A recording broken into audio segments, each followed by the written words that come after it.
is a deposit of the flood. That's not exactly the interpretation that you get in school. We have an average of 1.5 miles of sedimentary rock that covers the continents with billions of dead things in it. When you see sedimentary rock like that on Mars, they conclude that's from a flood. But on Earth, where we've got 70% of the Earth's surface covered by water 3 miles deep, on the average, no flood, even though you see the same kind of horizontal layers. On the one hand, you have a slow, gradual interpretation. The other hand, a rapid, catastrophic interpretation. And I think we've shown powerful evidence for the fact that the evidence is much more consistent with a rapid, catastrophic deposition. I would explain in terms of the flood. The evolutionist says, no, it looks like this when you dig down in the earth, which is not the case, certainly not in this detailed form.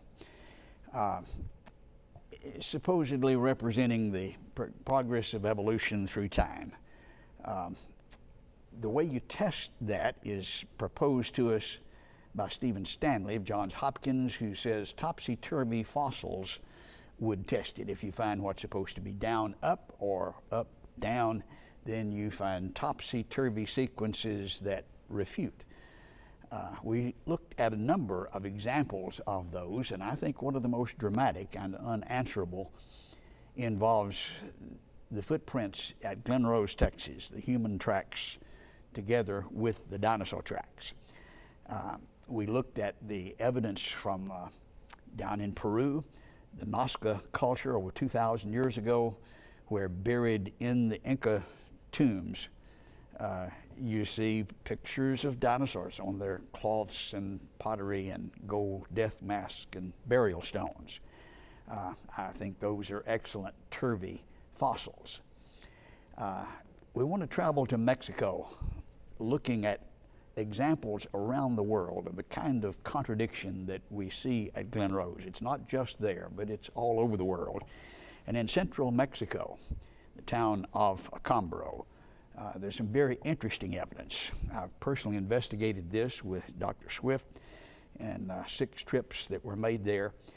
The Chipiquaro culture is dated at about 4,000 years ago, and together in that, buried with those artifacts, in a collection of over 30,000 figurines, we see about 10% are of dinosaurs. Confirmed with thermoluminescent dating at about 4,000 years ago. Excellent turvy fossils, especially when you look at the detailed information that's sometimes revealed. You see artistic license, stylistic versions, but some of the indications are that they knew exactly the kind of thing that we have learned just in recent years, that Brontosaurus stood up. We were taught that just maybe 20 years ago. And that was called heresy. Dinosaur Heresy is the name of the book that proposed it.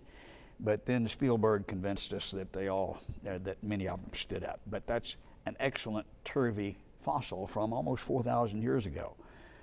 Here we see depicted the iguanodon with the tail that's straight out, not like we first depicted iguanodon, the early 1900s, with the tail dragging. We know that's the case. This is the modern rendition, and they knew about that 2,000 years ago.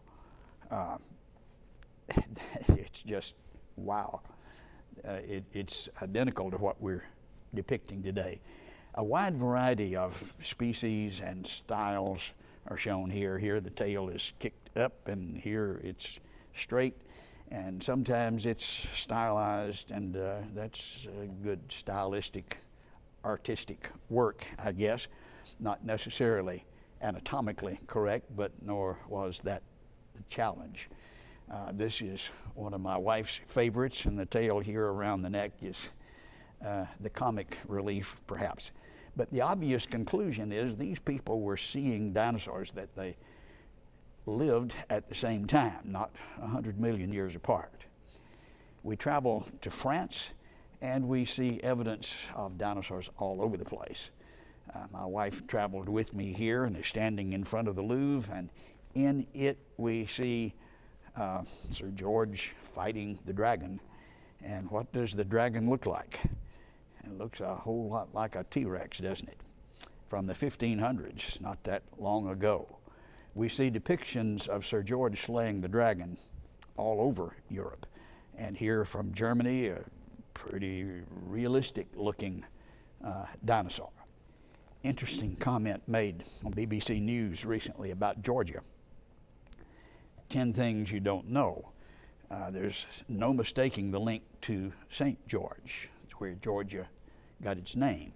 A golden statue of the saint slaying a dragon dominated Tbilisi's central square. This is a picture of that central square, Freedom Square they call it, or circle. And here we see that tall pedestal with Sir George on top slaying what looks like a dinosaur. It's on their stamps and on their flags throughout their culture. BBC goes on to say he's also Georgia's patron saint, and the national flag featuring his red cross on a white background is everywhere.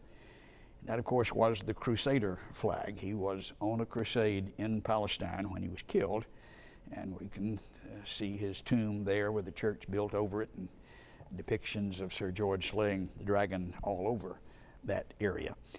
Wikipedia refers to this flag as associated with St. George, military saint, a crusader, from the late Middle Ages, and the cross appeared on many flags, emblems, standards, coat of arms, and indeed we see it across Europe. This is from England, St. George Day. And then we're told it's not just the patron saint of England, he's the patron saint of Beirut, Bulgaria, Ethiopia, Georgia, Greece, Lithuania, Malta, Palestine, Portugal, Serbia, Venice, on coins and flags all over the place. I suspect you didn't know about that, and I think that's very interesting in relation to our consideration of humans and dinosaurs together. We traveled to the south of France, and here at Chateau de Chambord, that was dated back to the 14th century. Francis I, King of France, was building this as a hunting lodge. Very opulent, but it's covered with his symbol, the dinosaur, the Plateosaurus. Here's myself standing beside one of them, and you see the scales and the claws, and it's all over this building. Magnificent architecture that displays the opulence of the time, with over 700 dinosaurs, the symbol of the king, displayed on the ceilings and the desks and the doors and the walls. Here's one from one of the ceiling tiles compared with the Plateosaurus from the Harvard Museum of Natural History. Wow, that's a dead ringer, isn't it?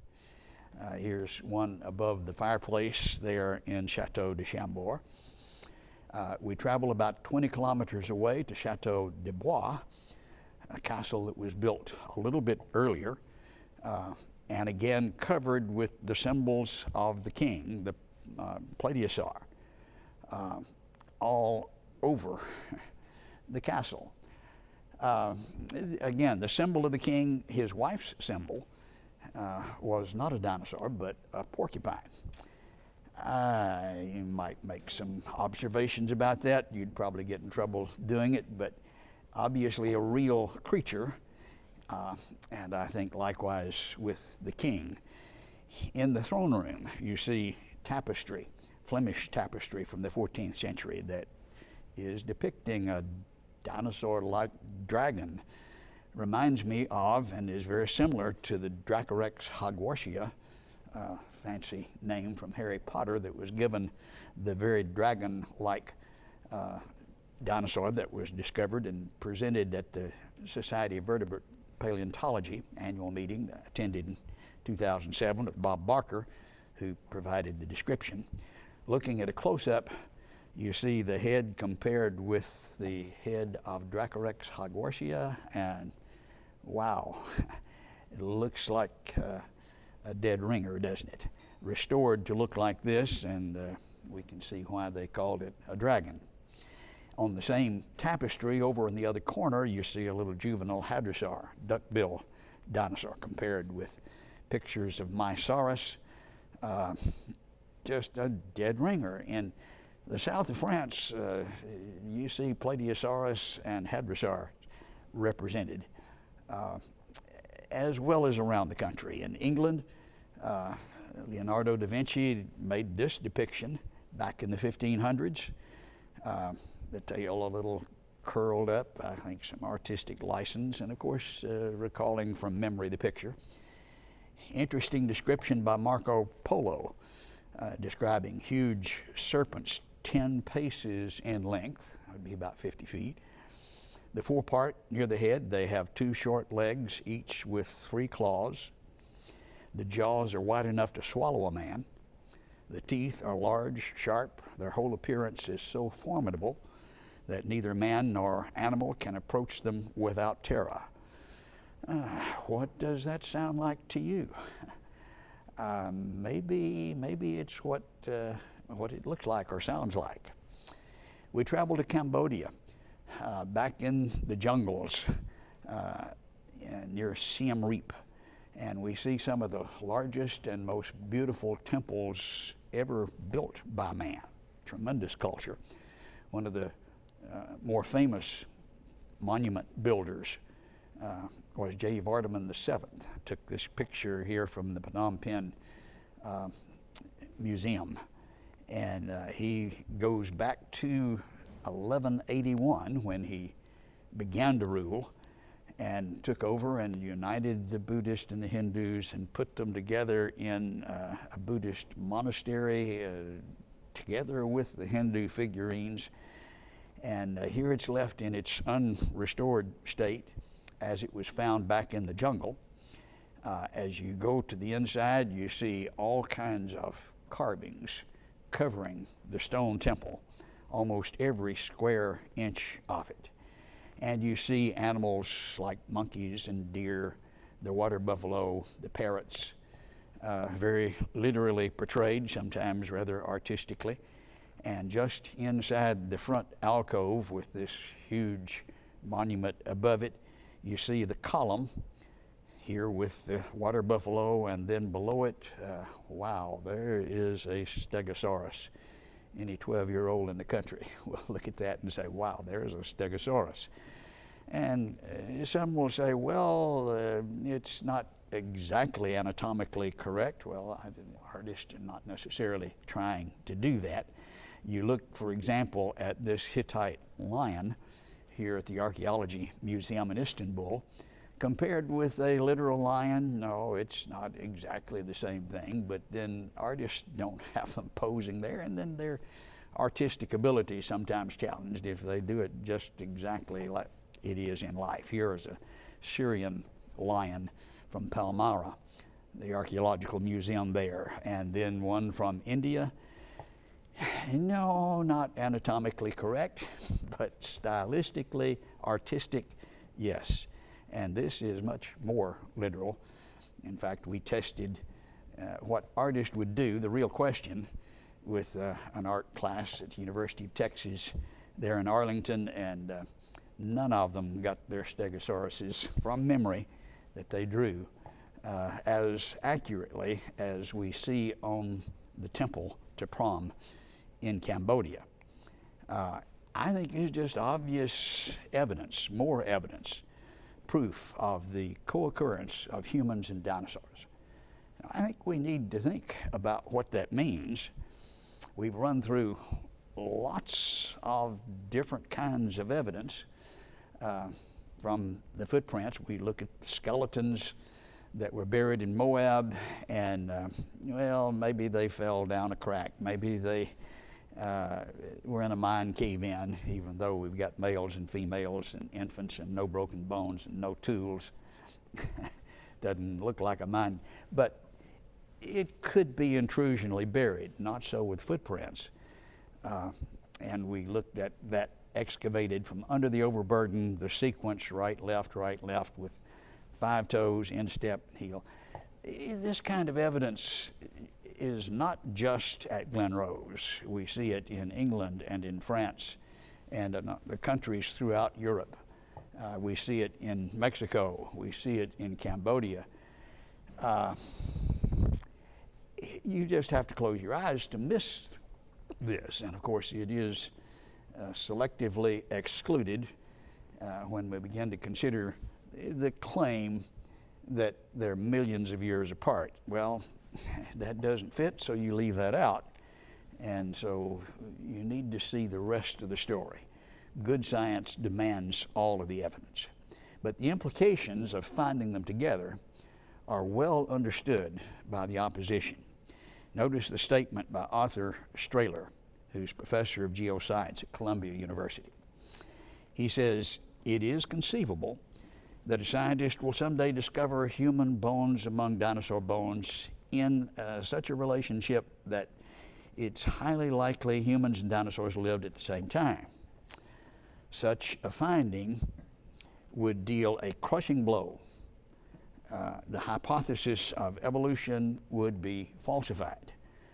Now, he is one of the most vicious anti-creationists in the country, and this book depicted is supposed to be a refutation of the evidence, but he acknowledges the implication if you find that. Well, did we find that? You look at the evidence and decide for yourself. But notice the conclusions that are expressed by some of the leading scientists in the country. Louis Jacobs of Southern Methodist University was president of the Society of Vertebrate Paleontology when he made the statement regarding humans and dinosaurs together. He said evolution would be vanquished. We referred to Stephen Stanley, who proposed the topsy-turvy test. He said it would disprove evolution if you found humans and dinosaurs together. Jerry Cohn, again, one of the more vicious creationists opposing creation from the University of Chicago, says this would be one of the ugly facts that could kill Darwinism if you find humans and dinosaurs together. You understand where I'm coming from and why we are so interested, and as even Dawkins acknowledges, why we're interested in the tracks down at Glen Rose. It would have tremendous implications. He says evolution would be utterly destroyed. It would be disproved. It would, in Newsweek, he said, blow the theory of evolution out of the water. Well, I think he's right. Not too many times I find myself in total agreement with Richard Dawkins. In this case, I think he's right on. And it's just a matter of looking at the evidence and seeing if that's what was done. The reason they object to this, of course, is that it would destroy evolution, and this is their worldview, this is their religion.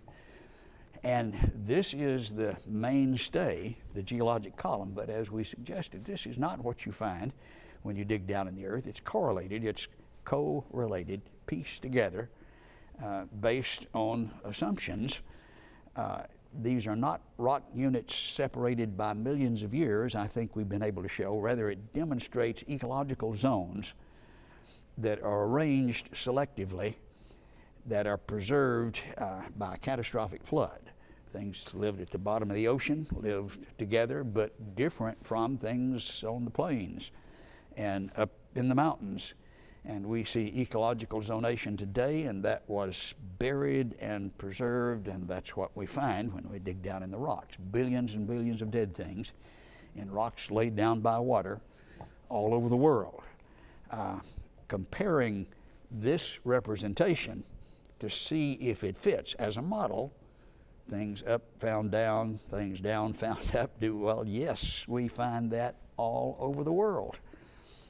From the Burdick Tract to the Malachite bones, to Sir George with his T-Rex being slain, represented in the Louvre, from the petroglyphs out west, from the depictions in the Inca burial stones, and of course Glen Rose showing clearly humans and dinosaurs together. In Cambodia, in France, in Mexico, you see all kinds of evidence that contradicts. Facts test hypotheses and sometimes falsify, and when you see facts like this showing them together with humans, then you see the idea that they're millions of years apart falsified. It just is not the case. We need to look at the evidence, the facts, and the facts are stubborn, and they don't go away just because you wave your hand and say this is not so and they're crazy and they refuse to talk. We have debated this on college campuses.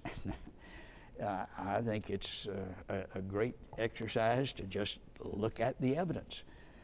We had a debate scheduled down at LSU several years ago with the head of the geology department, and a huge crowd showed up. It had been advertised for about 6 months.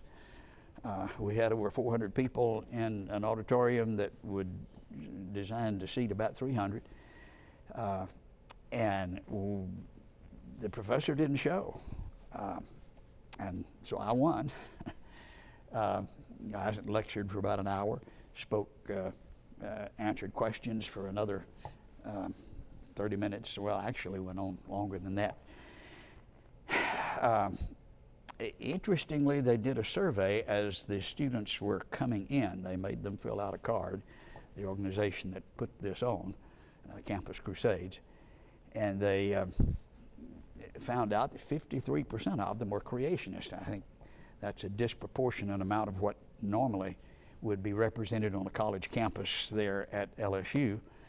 I think it indicates creationists are more interested in the evidence they wanted to see, and 53% of them said they were creationists. They did follow up 2 weeks later after that crowd had seen the evidence and the professor that wouldn't show, and 87% of them said they were creationists at that point, which maybe will teach him not to show up. But then when they do, I will tell you from my experience, it gets worse. And so most of them have been advising not to debate, and you don't see debates anymore. We used to have quite a few. Duane Gish had over 300 debates, and then just died off. They would not do that anymore. When you look at the evidence, then I think it's obvious. Nova came down to Glen Rose to make a movie of the footprints there, and they were excited. The cameraman that I talked with and showed the footprints to were very excited, earth-shaking evidence. And then the editors decided no, that would not be allowed. They did put out a brief video called God, Darwin, and the Dinosaurs, in which they stated there's nothing at Glen Rose that looks anything like a human footprint. Well, you saw what's at Glen Rose, and all 5 toes, instep, and heel for a sequence of 14 and a right-left pattern crossing dinosaur tracks, and then stepping within the track, and the CAT scan analyzing it to show it wasn't carved. All of this provides very powerful evidence of humans and dinosaurs side by side, which they say is not there. Just trust them. But then look at the facts and you see. Now, why would they say it's not there? Nothing that looks anything like a human footprint. Finding them would counter evidence that humans evolved long after the dinosaurs became extinct, which is the story told in the textbooks. It would counter the evidence that humans evolved long after the dinosaurs became extinct and back up the claim that all species, including man, were created at one time. Now, they certainly don't want to back up that claim. They want to back up the claim that they're separated by 100 million years, and anybody that says footprints are there is nuts. This is not science. Science demands all of the evidence, and when we look squarely at the evidence, I think it is overwhelming. I love to talk about the rocks. This is my briar patch, if you please. I like to show the evidence that when they see it on Mars, the layers, yeah, that's a flood, even though there's no water up there. But then we see all of these layers here on Earth where 70% of the Earth's surface is covered to a depth of 3 miles on average. It can't be a flood. This has to be a slow, gradual process of evolution. No, I think it is. I think we have powerful evidence of a catastrophic deposition that preserved millions and millions of dead things and rocks laid down by water that are found all over the world. And when you find humans and dinosaurs side by side, which we found all over the world, it does back up the claim that they're created at one time. If God created it in 6 days, then I think if you saw Jurassic Park, you'd know why you don't normally find them together. But if you ever find them together, you know they're not 100 million years apart. And that backs up the claim they were all created at one time. That's what we see when we look at the evidence. We thank you for joining us this morning. We hope you will continue to study with us on Sunday mornings. You have a good day.